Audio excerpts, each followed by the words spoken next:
রামিসার এই হত্যাকারীর সর্বোচ্চ শাস্তি ইনশাআল্লাহ আগামী 1 মাসের মধ্যে নিশ্চিত করবে এবং সেই সর্বোচ্চ শাস্তি হচ্ছে মৃত্যুদণ্ড।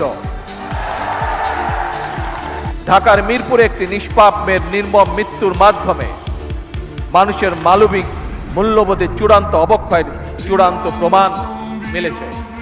শিশু নির্যাতন বা নারী নির্যাতন বর্তমান সরকার কোনোভাবেই মেনে নিবে না। সকল সম্মানিত উপস্থিতিবৃন্দ, দীর্ঘদিনের ফ্যাসিবাদী শাসন শুধুমাত্র দেশের মানুষের অধিকার আর দেশের অর্থ সম্পত্তি লুট করেনি, বিচার বিভাগ সহ দেশের সমস্ত প্রতিষ্ঠানগুলোকে ধ্বংস করে দিয়েছে। সবচেয়ে যেটি বড় ক্ষতি হয়েছে, বিশেষ করে বিতাড়িত ফ্যাসিবাদের সময় মানবতা, মানবিকতা এবং দেশের আবহমানকালের ধর্মীয় সামাজিক মূল্যবোধগুলোকে একেবারেই বিনষ্ট করে দেওয়া হয়েছে।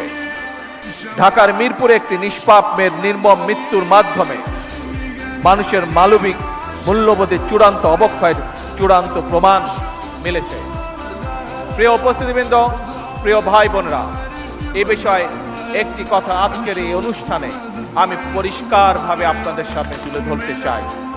এই ধরনের শিশু নির্যাতন বা নারী নির্যাতন বর্তমান সরকার কোনোভাবেই মেনে নিবে না। বর্তমান সরকার রামিসার এই হত্যাকারীর সর্বোচ্চ শাস্তি ইনশাআল্লাহ আগামী 1 মাসের মধ্যে নিশ্চিত করবে এবং সেই সর্বোচ্চ শাস্তি হচ্ছে মৃত্যুদণ্ড,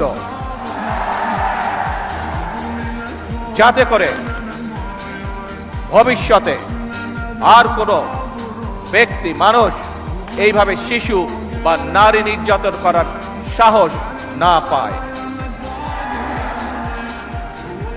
উপস্থিত সম্মানিত সকল উপস্থিতিবৃন্দ, একটি নিরাপদ মানবিক রাষ্ট্র এবং সমাজ প্রতিষ্ঠা করতে হলে আমাদেরকে আইনের শাসন প্রতিষ্ঠা করতেই হবে। রাজনৈতিক সংস্কৃতির পরিবর্তন ঘটাতে হবে।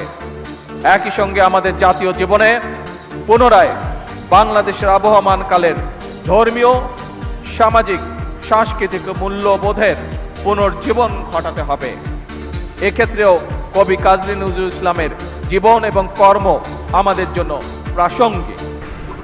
সম্মানিত সুধীবৃন্দ, কবি নজরুলের জীবন এবং কর্ম বিশ্ব সাহিত্য দরবারে আরো বেশি ছড়িয়ে দেওয়া প্রয়োজন। তার জীবনবোধ, তার জীবন দর্শন প্রজন্মের পর প্রজন্ম পৌঁছে দিতে হবে। এরই অংশ হিসাবে আমাদের জাতীয় কবির স্মৃতি বিজড়িত ত্রিশালকে নজরুল স্মৃতি হিসাবে ঘোষণা করা যায় কিনা এর ব্যাপারে সম্ভাব্যতা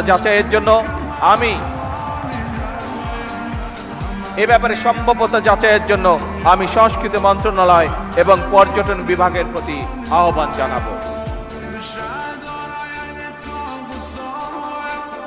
Show